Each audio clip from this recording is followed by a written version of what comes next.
Pour la 9e année à la plage nord de Messanges, s'était tenue l'opération Bracelet de plage, organisée par Groupama en partenariat avec les CRS.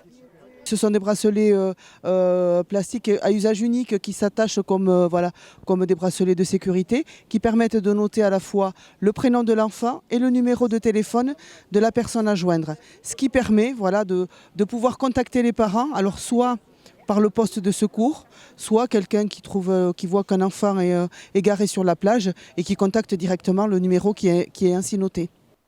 Des bracelets qui font leur preuve chaque année puisqu'ils permettent de retrouver de nombreux enfants et de faciliter le travail des CRS.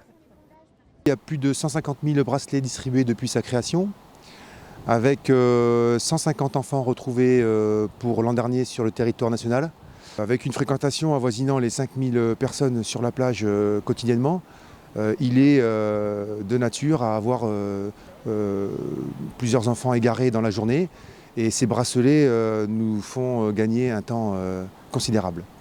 Ça n'est pas forcément le danger de la noyade, puisque le petit enfant, s'il part se promener, il ne va pas forcément vers l'eau, mais il va le long de la plage et normalement il marche le dos au soleil. Et on s'était rendu compte aussi au départ, quand on a prévu cette opération, qu'il y avait beaucoup d'enfants qui étaient justement qui quittaient la surveillance des parents.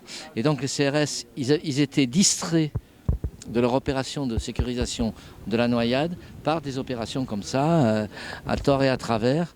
Donc on a essayé de rationaliser dans l'intérêt de l'enfant. Il faut bien insister là-dessus.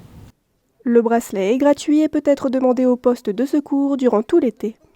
Il y a un affichage qui est fait sur toutes les plages de la côte atlantique qui incite les parents à passer par le poste pour récupérer ce bracelet-là. Et de cette façon, pouvoir être beaucoup plus tranquille sur la plage parce qu'il ne faudrait pas qu'un moment de détente se transforme en panique parce qu'on ne retrouve pas son enfant. Donc là, c'est vraiment la volonté à la fois des CRS, on parle des CRS, mais on a aussi les MNS. Dans les Landes, on a cette particularité, cette dualité sur la surveillance des plages et on travaille avec les deux institutions, CRS et MNS.